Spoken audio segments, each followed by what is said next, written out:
پہلے تو رشتہ تلاش کیا جاتا ہے، اور لڑکی اگر ہے تو اس کا رشتہ اس کے باپ سے پوچھو کہ کیسے تلاش کیا جاتا ہے، کتنی مشکلات کا سامنا کرنا پڑتا ہے۔ ایک جگہ سے ریجیکٹ کر دیا گیا، دوسرے جگہ سے ریجیکٹ کر دیا گیا، تیسری جگہ سے ریجیکٹ کر دیا جاتا ہے۔ کئی جگہوں پر ایک لڑکی کے باپ کو دوڑنا پڑتا ہے اپنے بچی کے لیے رشتہ تلاش کرنے کے لیے۔ یا ایھا الذین آمنوا اتقوا اللہ حق تقاته ولا تموتن الا وانتم مسلمون۔ یا ایھا الناس اتقوا ربکم الذی خلقکم من نفس واحدہ وخلق منها زوجها وبث منهما رجالا كثيرا ونساء واتقوا الله الذي تساءلون به والأرحام إن الله كان عليكم رقيبا۔ يا أيها الذين آمنوا اتقوا الله وقولوا قولا سديدا يصلح لكم أعمالكم ويغفر لكم ذنوبكم ومن يطع الله ورسوله فقد فاز فوزا عظيما۔ أما بعد فإن خير الحديث كتاب الله وخير الهدي هدي محمد صلى الله عليه وسلم وشر الأمور محدثاتها وكل محدثة بدعة وكل بدعة ضلالة وكل ضلالة في النار۔ فاعوذ بالله السميع العليم من الشيطان الرجيم، بسم الله الرحمن الرحيم۔ فانكحوا ما طاب لكم من النساء مثنى وثلاث ورباع، وإن خفتم ألا تعدلوا فواحدة أو ما ملكت أيمانكم ذلك أدنى ألا تعولوا۔ وقال النبي صلى الله عليه وسلم يا معشر الشباب من استطاع منكم الباءة فليتزوج فإنه أغض للبصر وآثر للفرج ومن لم يستطع فعليه بالصوم فإنه له وجاء۔ محترم سامعین کرام، حاضرین جمعہ، بزرگوں، نوجوان ساتھیوں اور عزیز بچوں، قابل قدر خواتین اسلام، عزت ماؤں، بہنوں اور بیٹیوں، ہمیں سب سے پہلے اللہ رب العالمین کی تعریف و توصیف، بڑائی و بزرگی، پاکی بیان کرنی چاہیے، جس نے ہمیں اس دار فانی کے اندر پیدا کیا، ہماری ضروریات کا ہر سامان مہیا کیا۔ صرف یہی نہیں کہ ہمارے اوپر بے شمار احسانات کیے، ہماری ضروریات کا ہر سامان مہیا کیا، بلکہ ہماری ہدایت اور رہبری کے لیے، ہمیں صحیح راستے پر لگانے کے لیے، حق اور باطل میں فرق بتلانے کے لیے رب کائنات نے اس کائنات کے اندر سیدنا آدم علیہ السلام سے لے کر کے محمد رسول اللہ صلی اللہ علیہ وسلم تک نبیوں اور رسولوں کا ایک لمبا سلسلہ مبعوث فرمایا۔ انگیت درود و سلام نازل ہو اللہ تعالیٰ کے تمام نبیوں پر، خصوصاً اس کے آخری رسول جن کا نام نامی اسم گرامی محمد مصطفیٰ احمد مصطفیٰ صلی اللہ علیہ وسلم۔ محترم سامعین کرام، خطبہ مسنونہ کے بعد میں نے آپ لوگوں کے سامنے قرآن مجید کی سورہ نساء کی آیت نمبر 3 کو تلاوت کی۔ قبل اس کے کہ اس آیت کریمہ کی روشنی میں کچھ باتیں آپ لوگوں کے سامنے پیش کی جائیں، میں ایک بار آپ لوگوں سے مثلا احترام گزارش کرنا چاہتا ہوں، وہ یہ ہے کہ مسجد کے آداب کا خیال رکھیں۔ پہلے صف مکمل کر لیں، اس کے بعد دوسری صفوں میں بیٹھیں۔ پہلی صف میں جگہ خالی ہے اور ٹیک لگا کر کے نہ بیٹھا کریں، اس سے سستی پیدا ہوتی ہے۔ اللہ رب العالمین نے قرآن مجید کے اندر ارشاد فرمایا فَانكِحُوا مَا طَابَ لَكُم مِّنَ النِّسَاءِ مَثْنًى وَثُلَاثَ وَرُبَاعَ۔ اے لوگو تم نکاح کرو ان عورتوں سے جو تمہیں پسند ہو، 2 سے 3 سے یا 4 سے، اور اگر تمہیں اندیشہ ہو کہ تم ان 4 یا 3 یا 2 کے مابین انصاف نہیں کر پاؤ گے، تمہیں ڈر ہے کہ تم 4 کے درمیان انصاف نہیں کر سکو گے، فواحدۃ او ما ملکت ایمانکم، اللہ نے فرمایا تو صرف 1 سے نکاح کرو، یا جو تمہاری لونڈیاں، مطلب ان سے اپنی ضروریات پوری کرو۔ اور اللہ کے رسول صلی اللہ علیہ وسلم کی ایک حدیث ہے، عبداللہ بن مسعود رضی اللہ تعالیٰ عنہ راوی حدیث بیان کرتے ہیں کہ آپ صلی اللہ علیہ وسلم نے فرمایا، نوجوانوں کو مخاطب کرتے یا معاشر الشباب من استطاع منکم الباء، کہ اے نوجوانوں کی جماعت جو تم میں سے طاقت رکھتا ہے وہ شادی کرے، فَإِنَّهُ أَغَضُّ لِلْبَصَرِ، کیونکہ یہ نکاح، یہ شادی انسان کی نگاہ کو پست کر دیتا ہے، انسان کی نگاہ کو چھپا دیتا ہے، اور انسان کی شرمگاہ کی حفاظت کرتا ہے۔ وَمَن لَّمْ يَسْتَطِعْ فَعَلَيْهِ الصَّوْمُ، اور جو نکاح کرنے کی طاقت نہیں رکھتا اسے چاہیے کہ وہ روزہ رکھے، فَإِنَّهُ لَهُ وِجَاءٌ، یہ اس کے لیے ڈھال کا کام ہے۔ قرآن مجید کی آیات اور نبی کریم صلی اللہ علیہ وسلم کی اس حدیث پر اگر غور کیا جائے تو ہمیں معلوم ہوتا ہے کہ اللہ نے اور اس کے رسول نے نکاح کرنے کے لیے کہا، لیکن نکاح اور شادی جو انسان کے فطری تقاضے کو پورا کرنے کا ایک جائز ذریعہ، یہ کیسے کیا جائے؟ اللہ کے رسول صلی اللہ علیہ وسلم نے اس کے طریقے بتلائے، خود عمل کر کے ثابت بھی کیا ہے، دکھایا بھی ہے کہ نکاح کس طرح سے کرنی چاہیے۔ لیکن افسوس آج ہمارا نکاح نبی کے طریقے پر، نبی کے طریقے کو شامل کیا جاتا ہے، لیکن ہماری منمانیاں، ہماری خواہشات بھی اس میں شامل ہوتی ہیں۔ آئیے ہم دیکھتے ہیں کہ نبی کا طریقہ کیا ہے۔ نبی کا جو طریقہ ہے، یا ہم کہیں مصنوع طریقہ جو ہے، کہ جب پیغام نکاح دیا جائے، کسی سے شادی کرنے کے لیے پیغام دیا جائے تو اس لڑکی کو دیکھ لیا جائے۔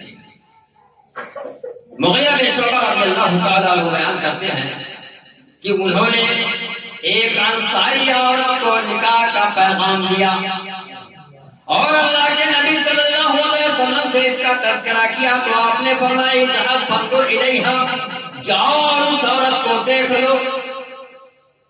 اور یہ سنن دارمی کی روایت ہے اور ابو داؤد کی ایک روایت ہے، جابر بن عبداللہ رضی اللہ تعالیٰ عنہ راوی حدیث بیان کرتے ہیں کہ اللہ کے نبی صلی اللہ علیہ وسلم نے ارشاد فرمایا اذا خطب احدكم المرأة، کہ جب تم میں سے کوئی پیغام نکاح دے کسی عورت کو، وَإِنِ اسْتَطَاعَ أَن يَنظُرَ إِلَىٰ مَا يَدْعُو إِلَىٰ نِكَاحِهَا فَلْيَفْعَلْ، اور اس عورت کو دیکھنے کی کوئی سبیل ہے، کوئی راستہ ہے، اس عورت کو دیکھنے کا کوئی ذریعہ دیکھ سکتا ہے، اللہ کے نبی نے فرمایا اسے دیکھ لینا چاہیے۔ ان دونوں احادیث میں اگر ہم غور کریں تو ہمیں یہ بات دو باتیں معلوم ہے۔ پہلی بات تو یہ معلوم ہوتی ہے کہ جسے پیغام نکاح دیا جائے اسے دیکھنے کی اجازت شریعت کی طرف سے دی گئی، اور دوسری بات جو معلوم ہوتی ہے کہ دیکھے گا کون، اس کی وضاحت ہو جاتی ہے۔ اللہ کے نبی صلی اللہ علیہ وسلم کی دونوں حدیث سے بات معلوم ہوتی ہے کہ جو پیغام نکاح دے، یعنی جس کو شادی کرنی ہے وہ دے۔ آج ہم جب اپنے سماج پر نظر ڈالتے ہیں تو ہمیں دکھائی دیتا ہے، پتہ چلتا ہے کہ لڑکی کو دیکھنے کے نام پر ہم نے باقاعدہ ایک رسم ایجاد کر لی اور لڑکی کو دیکھنا ہے، لڑکا دیکھے گا جس کو نکاح کرنا ہے۔ اس کے علاوہ لڑکے کی دادی اگر زندہ ہے تو وہ بھی جاتی ہے، لڑکے کی نانی اگر زندہ ہے تو وہ بھی جاتی ہے، اس کی خالائیں جاتی ہیں، اس کے خالو جاتے ہیں، اس کی پھوپھیاں اس کے پھوپھے جاتے ہیں، اس کے چچا اور اس کی چاچیاں بھی جاتی ہیں، اس کے ماموں اور ممانیاں بھی لڑکی کو دیکھنے جاتی ہیں، اس کی ماں جاتی ہے، اس کی بہنیں جاتی ہیں، اس کی بھابیاں جاتی ہیں اور باقاعدہ گاڑیوں میں سوار ہو کر کے جاتی ہیں۔ جس کی لڑکی ہے، جو اپنی لڑکی کو دکھانا چاہتا ہے، وہ کسی نہ کسی طریقے سے ان لوگوں کی میزبانی کا انتظام کرتا ہے۔ اور افسوس تو تب ہوتا ہے کہ یہ اتنے سارے لوگ جو کئی گاڑیوں میں بھر کر کے لڑکی کو دیکھنے گئے ہوئے ہیں، کھاتے ہیں ڈٹ کر کے اور واپس سے آتے ہیں، گھر سے پھول لگا کر کے کوئی نہ کوئی عیب لگا کر کے لڑکی کو ریجیکٹ کر دیتے ہیں۔ اور ریجیکٹ کون کرتا ہے؟ لڑکے کی وہ بہن جو خود کالی ہے، لڑکی پر اس کی رنگ کے کالے ہونے کا عیب لگا کر کے ریجیکٹ کر دیتی ہے کہ لڑکی کالی ہے، میرے بھائی کے لائق نہیں ہے۔ لڑکے کے وہ رشتے دار ہوتے ہیں جن کا قد چھوٹا ہوتا ہے، جن کے جسمانی عیوب ہوتے ہیں، وہ لڑکی کے اوپر عیب لگا کر کے اسے ریجیکٹ کر دیتے ہیں۔ ذرا بھی میں یہ احساس نہیں ہوتا ہے کہ کتنی تکلیف ہوتی ہوگی۔ ارے دیکھنا تو اس لڑکے کو تھا، ہم نے نبی کے طریقے کو بدلا۔ اور ایک بات جان لیجئے کہ جو جائز طریقہ ہے، جب اس میں روڑے اٹکائے جائیں گے، اس میں رکاوٹیں پیدا کی جائیں گے تو فتنہ فساد پیدا ہوگا۔ اور آج شادی کو لے کر کے ہمارا سماج کتنے مسائل سے، کتنے پریشانیوں سے، مشکلات سے جوجھ رہا ہے جو ہماری نظروں کے سامنے ہے، ہم سے چھپا ہوا نہیں۔ جانتے ہیں کیوں؟ وجہ یہی ہے کہ ہم نے اللہ کے نبی صلی اللہ علیہ وسلم کے طریقے کو چھوڑا۔ دیکھنا لڑکی کو ہے، جا کون رہا ہے، اس کے رشتے دار مرد یا عورتیں، یہ غلط ہے۔ اگر لڑکی کو دیکھنا ممکن ہے تو لڑکا دیکھے۔ ہمیں اس طریقے کو اپنانے کی ضرورت ہے نکاح کی۔ اور اگر لڑکا لڑکی کو پسند کر لیتا دیکھنے کے لیے تو پھر تاریخ مقرر کر کے نکاح کر دینا چاہیے۔ تاریخ مقرر کر کے نکاح کر دینا چاہیے۔ اور نکاح کیسے ہونی چاہیے؟ نہایت سادگی کے ساتھ، جو نبی کریم صلی اللہ علیہ وسلم کے زمانے میں ہوا کرتا۔ نبی کریم صلی اللہ علیہ وسلم نے جس طرح اپنی کی ہے، اپنی بیٹیوں کی ہے اور نبی کے صحابہ نے کیا، اس طریقے سے نکاح کر دینا چاہیے۔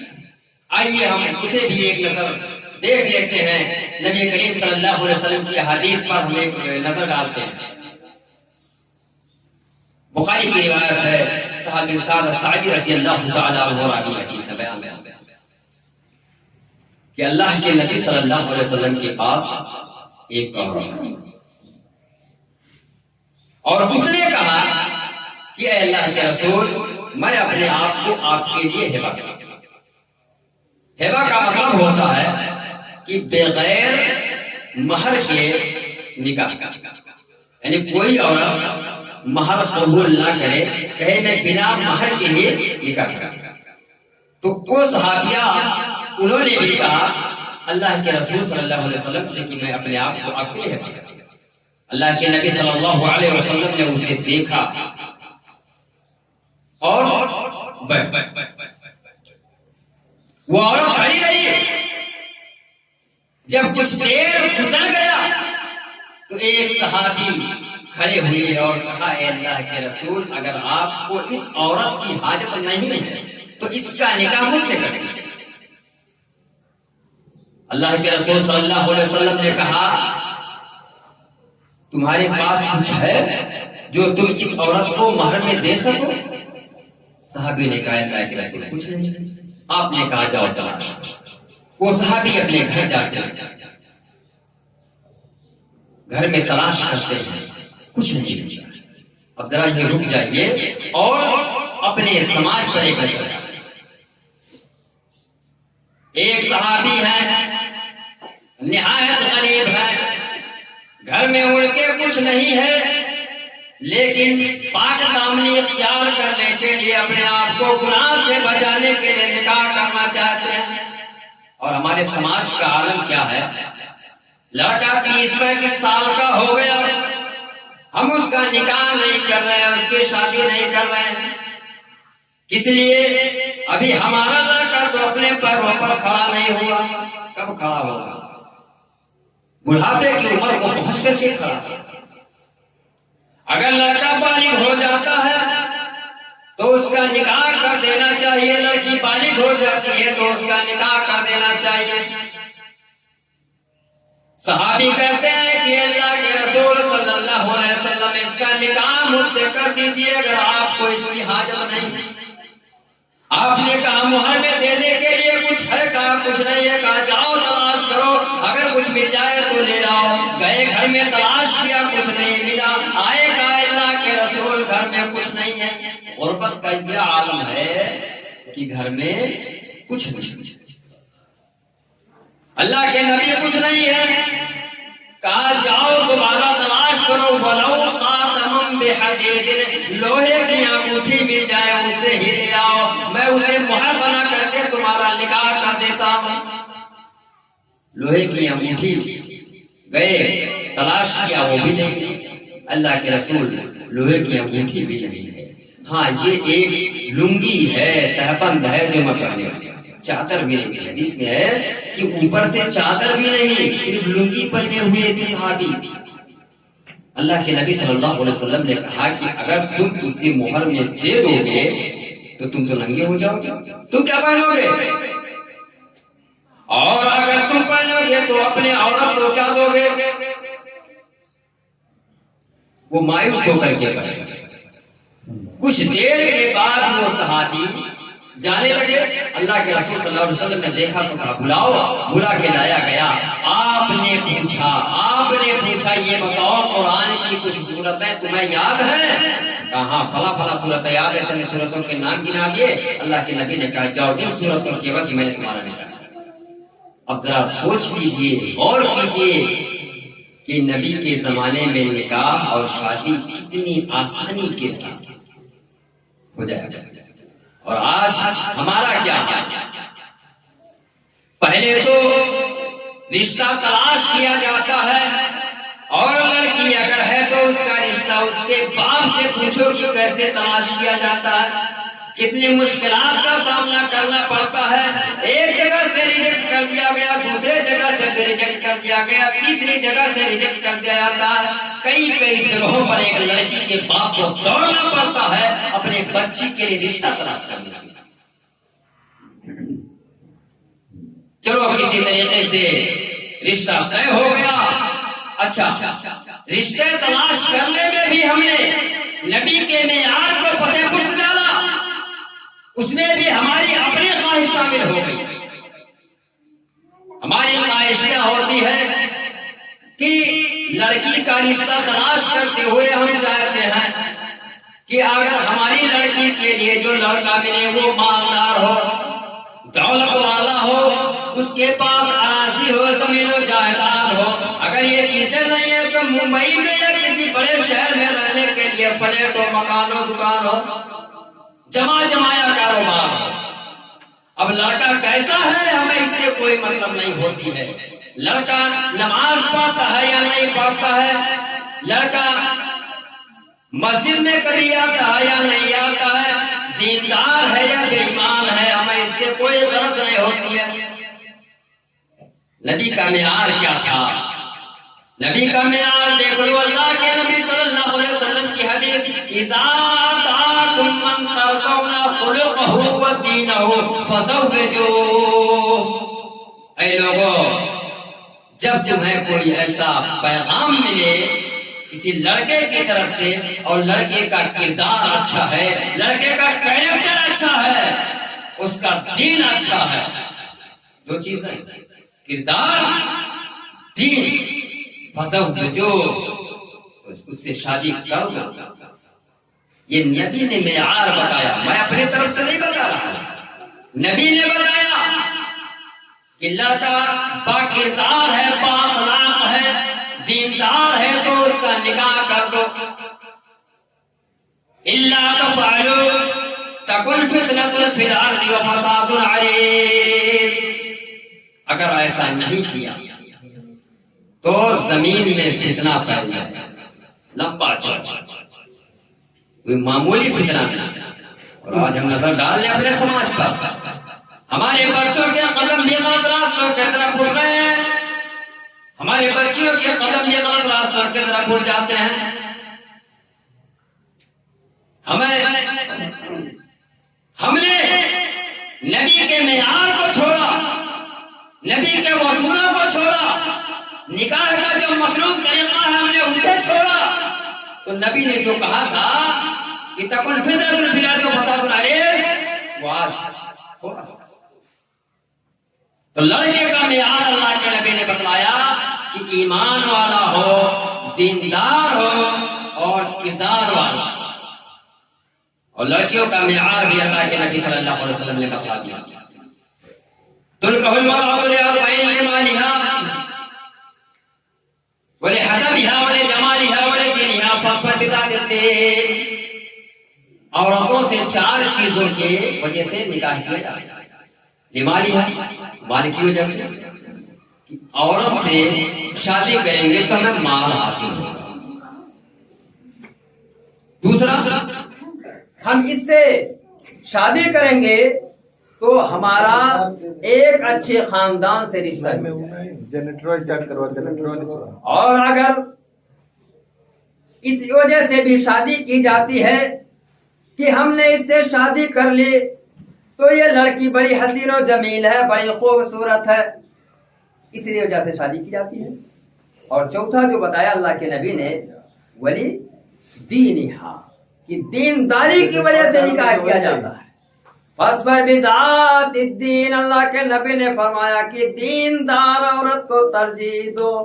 ارے نہ تم مال والے کو دیکھو، نہ حسن و جمال والے کو دیکھو، نہ حسب و نسب والے کو دیکھو، اگر عورت یا لڑکی جو ہے دیندار مل جاتی ہے، اس کا رنگ کالا ہے لیکن دیندار ہے تو تم اسے ترجیح دو، اس سے نکاح کرو۔ یہ معیار اللہ کے رسول صلی اللہ علیہ وسلم نے بتلایا لڑکیوں کے تعلق سے۔ لڑکے نے دو چیزیں اللہ کے لیے بتلائی کہ ایمان والا ہو، اخلاق والا ہو، اور لڑکیوں کے بارے میں کہا کہ وہ دیندار ہو، دیندار کو ترجیح دے۔ یہ معیار اللہ کے رسول صلی اللہ علیہ وسلم نے بتلایا۔ تو رشتہ تلاش کرتے ہوئے ان معیار کا ہمیں خیال رکھنا چاہیے۔ اور رشتہ مل جاتا ہے، ایک دوسرے کو پسند ہو جاتا ہے تو پھر نکاح کرنا چاہیے، اور نکاح نبی کے طریقے پر کرنی چاہیے۔ نکاح میں کچھ چیزیں جو ہے نہایت ضروری ہے، نکاح میں جو چیزیں ضروری ہیں میں آپ لوگوں کے سامنے اسے رکھنے کی کوشش کرتا ہوں، اللہ مجھے توفیق دے۔ پہلی چیز، جب نکاح یا شادی طے کی جائے تو لڑکی سے اجازت لی جائے، لڑکی سے اجازت لی جائے، اس سے پوچھا جائے، اس سے کہا جائے، بتایا جائے کہ میں تمہارا نکاح فلاں لڑکے سے فلاں جگہ پر کر رہا ہوں۔ اللہ کے نبی صلی اللہ علیہ وسلم نے فرمایا لا تنکح الایم حتی تستعمر ولا تنکح البکر حتی تستأذن، یہ ایمہ عورت کا نکاح نہیں کیا جا سکتا۔ ایمہ عورت ایسی عورت کو کہتے ہیں جس کا شوہر نہ ہو، اب یا تو وہ مطلقہ ہو یا بیوہ ہو، شوہر نے طلاق دے دیا ہو یا اس کے شوہر کا انتقال ہو گیا ہو۔ اللہ کے نبی نے ایسی عورتوں کے بارے میں فرمایا کہ جب تک ان سے مشورہ نہیں کر لیا جاتا حتی تستعمر مشورہ کر لیا تب تک ان کا نکاح ولا تنكحوا البكر حتى تستأذن اور باقرایا نے کنواری لڑکیوں کا نکاح نہیں کیا جائے گا یہاں تک کہ ان سے اجازت طلب کر لی جائے. صحابہ نے کہا اللہ کے رسول کنواری لڑکیاں شرمیلی ہوتی ہیں وہ اجازت کیسے دیں گے؟ اللہ کے نبی نے فرمایا اس محاسمات ہوا کہ اگر وہ خاموش رہتی ہیں چپ رہتی ہیں تو سمجھ لیجیے یہی ان کی اجازت. تو پہلی چیز لڑکیوں کی اجازت ضروری ہے. لیکن ہمارے سماج میں عام طور سے لڑکیوں سے پوچھنا نہیں جاتا ان کی مرضی کیا ہے نہیں پوچھا جاتا ہے. بعض مسالک کے اندر تو یہ ہوتا ہے کہ نکاح کے وقت قاضی لڑکی سے اجازت لینے جاتا ہے لیکن وہ اجازت اس وقت نہیں جب نکاح طے کیا جائے شادی طے کی جائے تبھی اس سے اجازت لے لینی چاہیے ان سے پوچھ لینا چاہیے. اب لڑکی کی ماں ہے لڑکی کی چاچی ہے لڑکی کی بھابھی ہے یہ اس سے بات کر سکتی ہے. شرف کا تقاضا یہ ہے کہ باپ سوال نہ کرے بھائی سوال نہ کرے اس کی بھابیاں ہیں اس کی چاچیاں وغیرہ پوچھ سکتی ہیں تو اجازت دی جائے. اور جب نکاح کیا جائے تو ولی کی رضامندی بھی نہایت ضروری ہے. بغیر ولی کی رضامندی کے نکاح ہو ہی نہیں سکتا. اگر کوئی عورت ولی کی موجودگی کے بغیر ولی کی رضامندی کے بغیر نکاح کر لیتی ہے تو اس کا نکاح باطل ہے. ہو سکتا ہے کہ دنیا والے اسے نکاح مان لے لیکن شریعت کی نظر میں اس کا نکاح باطل ہے اسے نکاح نہیں مانا جائے. اللہ کے نبی صلی اللہ علیہ وسلم نے فرمایا ایما امرأۃ نکحت بغیر اذن ولیها فنکاحها باطل فنکاحها باطل فنکاحها باطل کہ جو عورت اپنے ولی کے اجازت کے بغیر ایما امرأۃ نکحت بغیر اذن ولیها اپنے ولی کی اجازت کے بغیر نکاح کر لیتی ہے ایک بار نہیں 3 بار کر دیا اللہ کے نبی نے فنکاح ہوا باطل اس کا نکاح باطل ہے اس کا نکاح باطل ہے اس کا نکاح باطل. 3 بار کر دیا اللہ کے نبی صلی اللہ علیہ وسلم. تو ولی کی اجازت بھی ضروری ہے. اور ولی کون بنے گا؟ ولی صرف مرد بن سکتا عورت نہیں بن سکتا. یعنی اگر کوئی ایسی عورت ہے جس کا شوہر نہیں ہے وہ اپنے بچے کی شادی کرنا چاہتی ہے تو خود ولی بن کر کے شادی نہیں کر سکتی. اگر لڑکی کا دادا موجود ہے تو وہ ولی اگر وہ نہیں تو اس کے چچا ہو سکتے ہیں وہ ولی اس کے ماموں بن سکتے ہیں وغیرہ وغیرہ. مرد ہی بنے گا عورت ولی نہیں بن سکتی. اس کے بعد میں جب نکاح ہو رہا تو مہر کی تعین اور گواہوں کی موجودگی ایجاب و قبول بس. مہر کی تعین ہو جانی چاہیے مہر کی ادائیگی ہو فوراً یا بعد میں تعین ہونی چاہیے. اللہ رب العالمین نے فرمایا وَأْتُوا النِّسَاءَ صَدُقَاتِهِنَّ نِحْلَةً سورہ نساء آیت نمبر 4 میں اللہ رب العالمین نے فرمایا عورتوں کو ان کا مہر خوشی خوشی دیجیے. یہ نکاح کے وقت ہی طے ہو جانا چاہیے کہ مہر کتنا. آدمی اپنے استطاعت کے حساب سے مہر کی تعین کرا سکتا ہے. اللہ رب العالمین نے جیسے اسے توفیق دی ہے اس حساب سے مہر کی ادائیگی کر سکتا ہے. گواہوں کی موجودگی بھی ضروری ہے. اور گواہ جب نکاح ہوتا ہے تو بہت سارے لوگ وہاں موجود ہوتے ہیں سب کے سب گواہ ہیں لیکن متعین کر دینا چاہیے کسی مخصوص دو لوگوں. اور وہ گواہ کیسے ہوں؟ شاہد عدل. کسی کو بھی گواہ نہیں بنانا چاہیے. بے ایمان کو فراڈیے کو چور کو اچکے کو گواہ نہیں بنانا چاہیے. عادل ہو کہ اگر کبھی موقع آ جائے تو وہ سچائی کے ساتھ ایمانداری کے ساتھ ساری بات بالکل صحیح صحیح صاف صاف کر سکے، ایسے آدمی کو گواہ بنا۔ لیکن ہوتا کیا ہے، ہمارے سماج میں پردھان جی موجود ہیں، گواہ ان کو بنا دیا جاتا ہے۔ اب چاہے پردھان جی کے اندر برائیاں ہی برائیاں بھری ہوئی، بس یہ سماج کے بڑے ہیں، یا ہمارا کوئی رشتے دار ہوتا ہے ممبئی وغیرہ شہروں میں رہتا ہے، وہ شادی میں شرکت کے لیے آتا ہے، اس کا سارا کاروبار 2 نمبر کا، لیکن ہم گواہ اسے بنا دیا۔ ہم جانتے ہیں کہ اس کا کاروبار 2 نمبر کا، پھر بھی گواہ اسے بنا دیتے ہیں۔ شاہد لا نکاح الا بولی، امام سیوطی رحمۃ اللہ علیہ نے اپنی کتاب جامع الصغیر کے اندر اس حدیث کو نقل کیا، الا نکاح الا بولی و شاہد عادل، کہ نکاح ولی اور 2 عادل گواہوں کے بغیر نہیں ہو سکتا۔ اس کے بعد ایجاب و قبول ہے، ایجاب و قبول ہو جائے نکاح مکمل، یہ ہے مسئلہ۔ لیکن افسوس اگر ہم اپنے سماج پر نظر ڈالیں اور دیکھیں اپنے اعمال کو کہ ہم لوگ شادی کیسے کرتے ہیں، تو بڑی برائیاں پائی جاتی ہیں۔ سب سے پہلی بات تو یہ ہوتی ہے ہمارے اندر کہ جب رشتہ طے کیا جاتا ہے، لڑکی ہمیں پسند ہے، اس کے اندر بظاہر کوئی عیب نہیں نظر آ رہا ہے، دیندار بھی ہے، دیکھ لیا ہم نے پسند کر لیا، اب اس کے باپ سے اس کے بھائیوں سے ہم نے جہیز کا مطالبہ کر دیا۔ اگر وہ جہیز دے سکتا ہے، اگر اس کے اندر اتنی طاقت ہے کہ ہمارے مطالبات کو پورا کر سکے، تو ہم اسے نکاح کر لیتے ہیں، اور اگر وہ ہمارے مطالبات کو پورا نہیں کر سکتا ہے تو اس لڑکی کو دیندار ہے، کوئی بات نہیں ہے، دیندار ہے، پھر بھی جہیز نہیں دے سکتی، ہم نے ریجیکٹ کر دیا، وہ جو ہے خوبصورت ہے، جہیز نہیں دے سکتی ہے، ہم نے ریجیکٹ کر دیا، اچھے حد کو نسل کی ہے، پھر بھی ہم نے ریجیکٹ کر دیا کیونکہ وہ جہیز نہیں دے سکتے۔ یہ ہمارے اعمال ہیں، اور افسوس تو اس وقت ہوتا ہے جو یہ جہیز کے لالچی، یہ جہیز کے بھکاری لڑکیوں کے باپ سے اس کے بھائیوں سے مطالبہ کرتے ہیں اور دلیل بھی دیتے ہیں کہ اللہ کے نبی صلی اللہ علیہ وسلم نے سیدہ فاطمہ زہرا رضی اللہ تعالیٰ عنہا کو دیا۔ افسوس ہے ایسے لوگوں کی سمجھ پر، حیرت ہوتی ہے ایسے لوگوں کی سمجھ پر۔ یہ اللہ کے نبی نے جہیز نہیں دیا تھا، سامان ضرورت تھا، تاریخ اٹھا کر کے دیکھ لیں ایسے جاہل کہ جب علی نے حضرت فاطمہ سے نکاح کیا تو علی کے پاس کچھ نہیں تھا، زندگی گزارنے کے لیے ضرورت کا کچھ سامان اللہ کے نبی صلی اللہ علیہ وسلم نے۔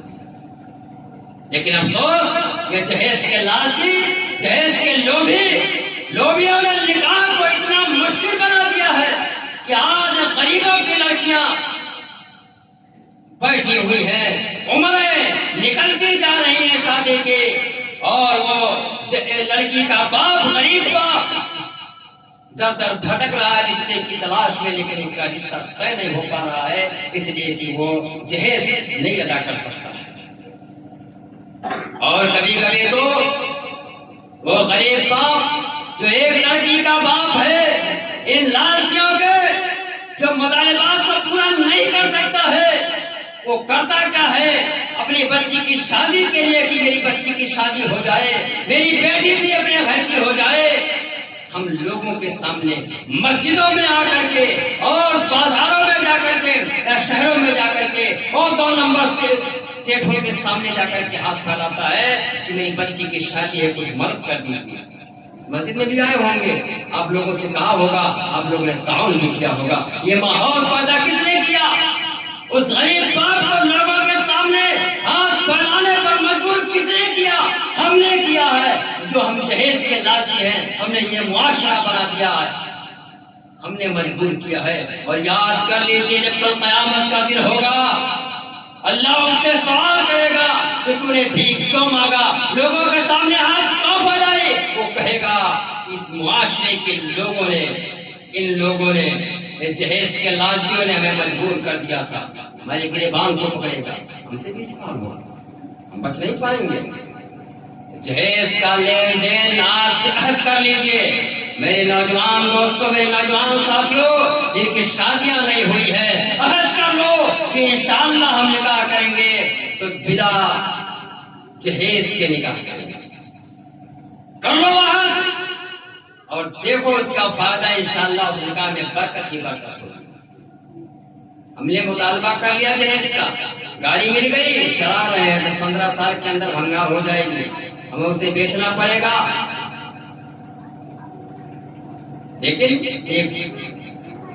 ہم نے لڑکی کے باپ کو کتنا مجبور کر دیا کہ لوگوں کے سامنے اس نے ہاتھ پھیلا کر کے ہمارے مطالبہ کو پورا کیا۔ تو میں کہہ یہ رہا تھا کہ جو لوگ دلیل دیتے ہیں کہ حضرت فاطمہ رضی اللہ تعالیٰ عنہ کو اللہ کے رسول صلی اللہ علیہ وسلم نے جہیز دیا تھا، جہیز نہیں دیا تھا، ضرورت کا سامان تھا، چادر، تکیا وغیرہ، یہ چھوٹی چھوٹی چیزیں اللہ کے رسول صلی اللہ علیہ وسلم نے دی۔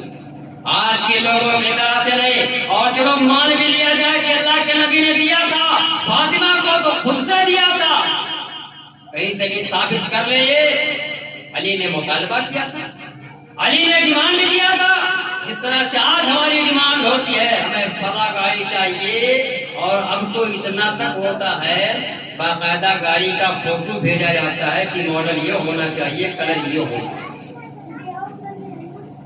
ہوتا ہے، ہم نے دیکھا ہے اس طرح سے مطالبہ کرتے ہوئے۔ اور صرف گاڑی کا مطالبہ نہیں کیا جاتا، کہا جاتا ہے اس کے ساتھ ہمیں کیش بھی چاہیے، اور فلاں کمپنی کی فریج بھی چاہیے، فلاں کمپنی کی کلو کا جو ہمیں واشنگ مشین بھی چاہیے، فلاں کمپنی کا کولر بھی چاہیے، اور ڈبل بیڈ اسٹیل کا ہونا چاہیے، یا جو ہے ساگوان کی لکڑی کا ہونا چاہیے، ہمارے مطالبات ہوتے ہیں۔ ذرا سوچئے، ہم کہہ دیتے ہیں کہ ہماری بچے کی شادی ہو تو بڑے شوق سے مانگتے ہیں، اور روتے تب ہم ہیں کہ ہماری اپنی بیٹی کی شادی کرنی ہوتی ہے، جب اپنی بیٹی کی شادی کرنی ہوتی ہے تو رونے لگتے ہیں کہ مانگ رہے ہیں، اور جب اپنے بیٹے کی شادی کرتے ہیں تو بڑے شوق سے مانگتے ہیں۔ عہد کر لو کہ ہم جہیز کا مطالبہ نہیں کریں گے، اور جب کچھ لوگ مطالبہ نہیں کرتے اسی کو اس کی شکل بنا لیے ہیں، کہتے ہیں کہ فلاں جگہ سے آئے تھے، اتنا دے رہے تھے لیکن ہم نے انکار کیا۔ مطلب یہ ہوتا ہے کہ اس سے آگے بڑھو، وہ 4 لاکھ دے رہے تھے، آپ 5 دو۔ ارے لالچیو،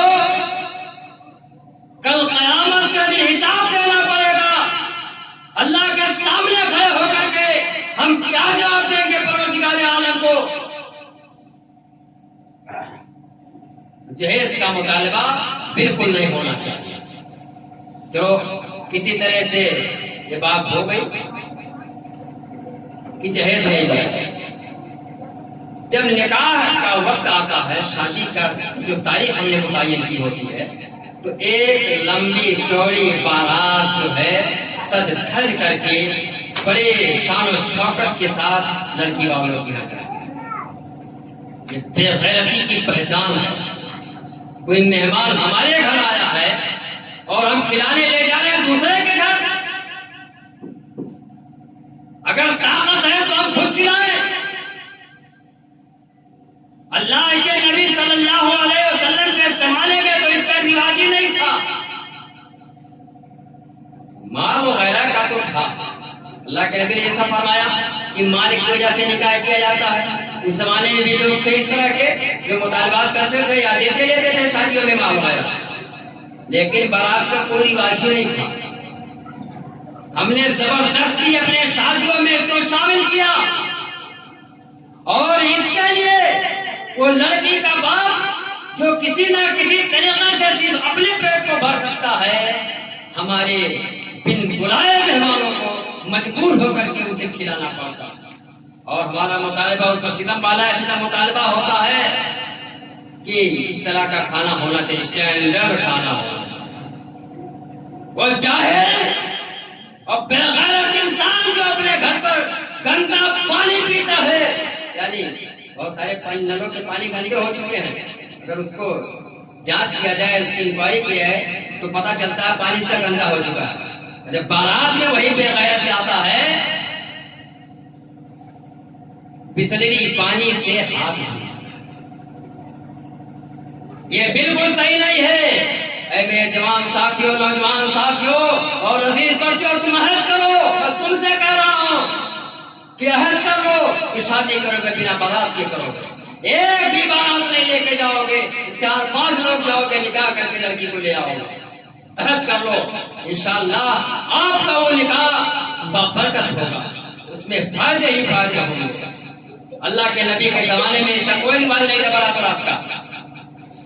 عبد الرحمن بن عوف ایک مہاجر صحابی اللہ کے نبی صلی اللہ علیہ وسلم کے پاس آئے، کپڑے پر زردی کا نشان لگا ہوا ہے۔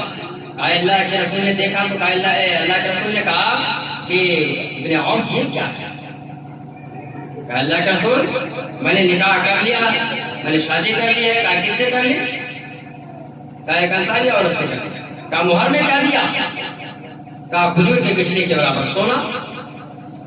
اللہ کے نبی نے اس کے بعد کہا اولی مولو بشاشی، ذرا سوچئے اگر بارات کا رواج ہوتا، بارات لے جانا صحیح ہوتا، آج ہم اپنے بیٹے کی شادی میں بارات جانے کے لیے پردھان جی کو، بی ڈی سی کو یا ایم پی صاحب کو، ایم ایل اے صاحب کو یا سرپنچ کو جو ہے سب سے پہلے انوائٹ کرتے ہیں کہ جناب آپ کو ہمارے بیٹے کی شادی ہے، اپنی بھی BMW لے کر کے چلتا ہے، منٹ کرتے ہیں۔ اگر یہ صحیح ہوتا تو کائنات کا سب سے افضل انسان مدینے کے اندر موجود ہے، اور مدینے کے اندر عبد الرحمن بن عوف کی شادی ہو رہی ہے، لیکن اللہ کے رسول کو پتہ تک بھی نہیں چلتا کہ ابن عوف کو اللہ کے رسول سے بڑھ کر کے کوئی باراتی مل سکتا نہیں مل سکتا۔ جب اللہ کے نبی کے زمانے میں نہ جہیز ہے، جو اللہ کے نبی نے کہا دیندار کو ترجیح دو، مال والی کو نہیں، دیندار کو ترجیح دیجیے، بارات کا کوئی رواج نہیں تھا تو بارات میں لے جانا چاہیے۔ اللہ کے نبی نے کہا اولی مولو کے شادی ہمیں ولیمہ کرنا چاہیے، ولیمہ کرو گرچہ ایک کی بکری، یعنی حسب استطاعت ولیمہ کرو۔ اللہ رب العالمین سے دعا ہے کہ مولا کریم ہم تمام لوگوں کو نبی کریم صلی اللہ علیہ وسلم کی سنت کے مطابق نکاح کرنے کی توفیق۔ پروردگار عالم ہم تمام لوگوں کو نبی کریم صلی اللہ علیہ وسلم سے سچی محبت کرنے کے، آپ کے ایک ایک عمل کو اپنانے کی توفیق عطا فرمائے۔ اللہ تعالی ہم تمام لوگوں کو جب تک اس کائنات کے اندر زندہ رکھے، ایمان کی حالت میں زندہ رکھے، اور جب اس دنیا سے اٹھائے تو ایمان ہی کی حالت میں اٹھائے۔ آمین و آمین۔